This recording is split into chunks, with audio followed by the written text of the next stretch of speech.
अस्सलाम वालेकुम and welcome back to the channel students. अब तक हम अपनी 9th क्लास केमिस्ट्री चैप्टर 1 के 6 टॉपिक पढ़ चुके हैं जो कि हमारे वीडियो लिंक्स उसके हमारे चैनल पर मौजूद हैं। और आज हम अपना 7th topic formation of unsaturated and saturated solutions पढ़ेंगे। और हर टॉपिक के एंड पर हम इससे रेलेवेंट एमसीक्यूज और शॉर्ट क्वेश्चंस डिस्कस करते हैं जो कि आप एंड पर जाकर देख भी सकते हैं और उसमें कुछ समझ ना आए तो कमेंट्स में पूछ भी सकते हैं। तो शुरू करते हैं। Take about 100 gram of water in a beaker. कहता है कि एक बीकर के अंदर 100 ग्राम पानी ले लें। बीकर क्या होता है? हमारे पास एक शीशे की बना हुआ ग्लास की तरह होता है जिसके ऊपर मेजरमेंट्स लिखी हुई होती हैं कि ये 250 जहाँ तक मतलब लाइक अगर आप पानी लेंगे बहुत ज़्यादा तो उसमें लिखा हुआ होगा मेजर्ड वैल्यू, उसके साथ एक लाइन लगी हुई होती है कि यहाँ तक 250 है, यहाँ तक 200 है, यहाँ तक 150 है, यहाँ तक 100 है, यहाँ 50 है, यहाँ 20 है, यहाँ 0 है। तो ऐसा बीकर, उसे हम बीकर कह सकते हैं जिसके ऊपर हमारे पास हमें मालूम हो कि हम इसके अंदर कितनी अमाउंट ऑफ लिक्विड ले रहे हैं। तो कहता है कि एक बीकर लेना है जिसके अंदर आपने 100 ग्राम वाटर लेना है यानी कि 100 ml ऑफ वाटर लेना है। Add to the 5 gram of table sugar और उसके अंदर आपने टेबल शुगर जो है वो 5 ग्राम डालनी है एंड स्टीयर इट और उसे हिलाना है। The sugar will dissolve in water. जो शुगर होगी वो वाटर में डिजोल्व हो जाएगी क्योंकि पानी की मिकदार ज़्यादा है और शुगर की अमाउंट कम ली है तो पानी में शुगर आराम से डिजोल्व हो जाएगी। Then add another 5 gram of sugar and stir. फिर मजीद 5 ग्राम शुगर लेंगे और उसको हिलाएंगे तो वो भी हल हो जाएगी। This will also dissolve. कहता है दिस विल आल्सो डिजोल्व, वो भी हल हो गई। This solution is called an unsaturated solution. ये सोल्यूशन क्या कहलाएगा? Unsaturated solution. ऐसा सोल्यूशन जिसके अंदर अभी मजीद जगह बाकी हो सोल्यूट के डालने की, कि वो और कैपेसिटी रखता है कि अगर उसके अंदर और सोल्यूट आए और वो उसको भी हल कर ले मुकम्मल तौर पर और हम उसके अंदर मजीद ना डाल रहे हों और हमने 10 ग्राम शुगर डालकर 100 ग्राम पानी में बस कर दी है तो ऐसा सोल्यूशन जिसमें मजीद कैपेसिटी बाकी है लेकिन हम डाल नहीं रहे, ऐसे सोल्यूशन को अनसैचुरेटेड सोल्यूशन कहते हैं। A solution which can dissolve more amount of solute at a particular temperature is called an unsaturated solution। ऐसा सोल्यूशन जिसके अंदर मजीद सोल्यूट को डालने और डिसॉल्व करने की उस पर्टिकुलर टेम्परेचर के ऊपर एबिलिटी रखता हो उसे हम अनसैचुरेटेड सोल्यूशन कहते हैं। Continue adding sugar in the above solution. कहता है कि अब जो हमने ऊपर सोल्यूशन बना लिया जिसे हम अब अनसैचुरेटेड सोल्यूशन भी कह सकते हैं उसमें मजीद शुगर डालें।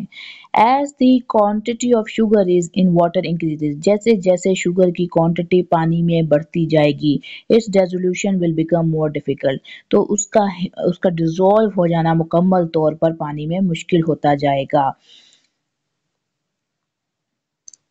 Any more sugar added at this stage will settle down at the bottom of the beaker। अब एक स्टेज ऐसा आएगा जिसमें हम जब मजीद शुगर डालेंगे तो वो हल नहीं होगी बल्कि वो नीचे की तरफ बीकर के अंदर बैठती जाएगी। This solution is called saturated solution at a particular temperature of the process. इस सोल्यूशन को सैचुरेटेड सोल्यूशन कहेंगे एक पर्टिकुलर टेम्परेचर के ऊपर उस प्रोसेस के। अब सैचुरेटेड सोल्यूशन हम किसे कह सकते हैं? जिसमें हमने मैक्सिमम अमाउंट ऑफ शुगर जो कि डिसॉल्व हो सकती थी वो डाल ली और वो डिसॉल्व हो गई और इससे मजीद जब हम डालते हैं तो वो नीचे बैठ जाती है तो ऐसे सोल्यूशन को अनसैचुरेटेड कहेंगे। अनसैचुरेटेड किसे कहा था? जिसमें हमने शुगर अपनी एक हमें जितनी डालनी थी उतनी हमने डाली, 10 ग्राम डाली, जबकि उसमें 20-25 ग्राम तक की कैपेसिटी थी लेकिन हमने डाली 10 ग्राम और 100 ग्राम के बीकर में तो हमारे पास मजीद कैपेसिटी बाकी थी और उस ऐसे सोल्यूशन को हमने अनसैचुरेटेड सोल्यूशन कहा था। लेकिन जिसके अंदर हमने 25 ग्राम डाल ली और अब अगर हम 26 ग्राम डालेंगे तो उसमें कैपेसिटी नहीं होगी कि वो उसको मजीद अपने अंदर डिसॉल्व करे तो हम ऐसे सोल्यूशन को सैचुरेटेड सोल्यूशन कहेंगे। A solution in which the maximum amount of the solution has been dissolved in particular amount of a solvent at a particular temperature is called a saturated solution।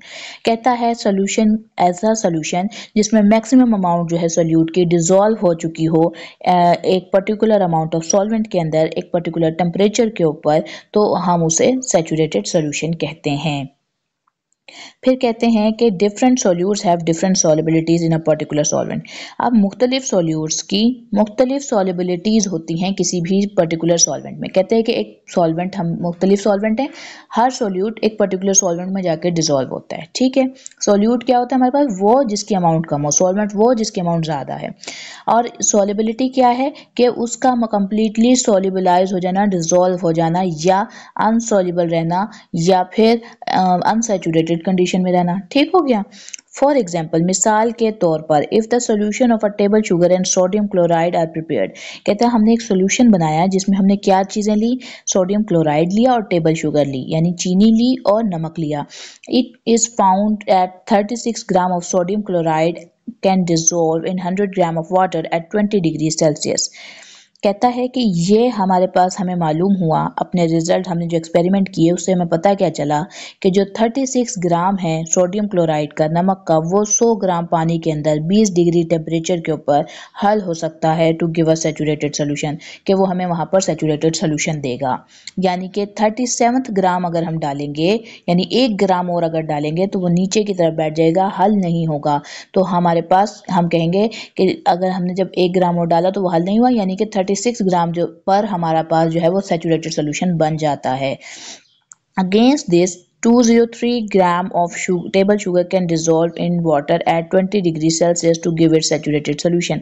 अब हमने ऊपर तो एक मिसाल लेके चले थे कि 25 ग्राम, और यहाँ उन्होंने मेंशन कर दिया कि टेबल शुगर जो है 203.9 ग्राम जब हम टेबल शुगर डालते हैं 100 ग्राम पानी के अंदर 20 डिग्री टेम्परेचर पे, तब जाके सैचुरेटेड सोल्यूशन बन रहा है। अब देखें, मुख्तलिफ सोल्यूट्स की मुख्तलिफ कैपेसिटी थी अपनी चीज़ को सोलिबलाइज कराने की। सोडियम क्लोराइड 36 ग्राम डाला था सेम वाटर के अंदर, सेम टेम्परेचर के ऊपर। अब एक और बीकर लिया, उसमें भी 100 ग्राम लिया पानी, उसमें उसको भी 20 डिग्री टेम्परेचर रखा, लेकिन उसमें हमने नमक की बजाय शुगर डाली, तो हमें वो जहाँ नमक 36 ग्राम डालना पड़ा था वहाँ शुगर हम 203 ग्राम डाल रहे हैं। इन अदर वर्ड्स, दूसरे लफ्जों में, the solubility of table sugar in water is far greater than that of sodium chloride at 20 degree Celsius. कहता है कि जो सॉल्युबिलिटी है टेबल शुगर की वाटर के अंदर वो बहुत ज़्यादा है, यानी कि हम ज़्यादा अमाउंट ऑफ सॉल्यूट डाल सकते हैं पानी में एज कम्पेयर टू किसके, सोडियम क्लोराइड के, कितने टेम्परेचर के ऊपर, 20 डिग्री सेल्सियस के ऊपर। This is due to the fact that sugar molecules are large than salt ions. इसकी वजह क्या है कि जो शुगर मॉलिक्यूल्स होते हैं इनके जो साइजेस हैं वो लार्ज हैं, किसकी निस्बत, सॉल्ट के आयंस की निस्बत। So more water molecules can surround a single sugar molecule, तो ज़्यादा वाटर के मॉलिक्यूल जो हैं वो शुगर के मॉलिक्यूल के इर्द गिर्द खुद को जमा कर सकते हैं, causing it to dissolve in large amount, ताकि वो उसको, और इस वजह से उसको लार्ज अमाउंट्स में डिजॉल्व करते हैं। तो अगर हमसे कोई पूछे कि सॉल्युबिलिटी ऑफ सोडियम क्लोराइड और टेबल शुगर में क्या डिफरेंस है, तो हम क्या लिखेंगे? पहले तो हम ये लिखेंगे कि भाई सोडियम क्लोराइड जो है वो 36 ग्राम डिजॉल्व हो सकता है 100 ग्राम वाटर के अंदर 20 डिग्री सेल्सियस के ऊपर, तो सैचुरेटेड सोल्यूशन बनेगा। जबकि टेबल शुगर 203.9 ग्राम टेबल शुगर जब डिजॉल्व होती है तो वो हमारे 20 डिग्री सेल्सियस में 100 ग्राम वाटर में, तो हमारे पास सैचुरेटेड सोल्यूशन बनता है। इन दोनों की सॉल्युबिलिटीज में जो शुगर की सॉल्युबिलिटी है वो सोडियम क्लोराइड की सॉल्युबिलिटी से ज़्यादा है, और इसकी वजह ये है कि जो शुगर के मॉलिक्यूल्स होते हैं वो अपना उनके बड़े साइजेस होते हैं एज कम्पेयर टू सॉल्ट के आइंस के, जिसकी वजह से जो वाटर मॉलिक्यूल्स होते हैं वो शुगर के मॉलिक्यूल के इर्द गिर्द जमा होकर उसको लार्जर अमाउंट में डिजॉल्व करने में मदद देते हैं। तो ठीक हो गया, ये हमें पैकेजम समझ आ गया। अब यहाँ पर हम इसके इंटरेस्टिंग इन्फॉर्मेशन भी पढ़ लेते हैं।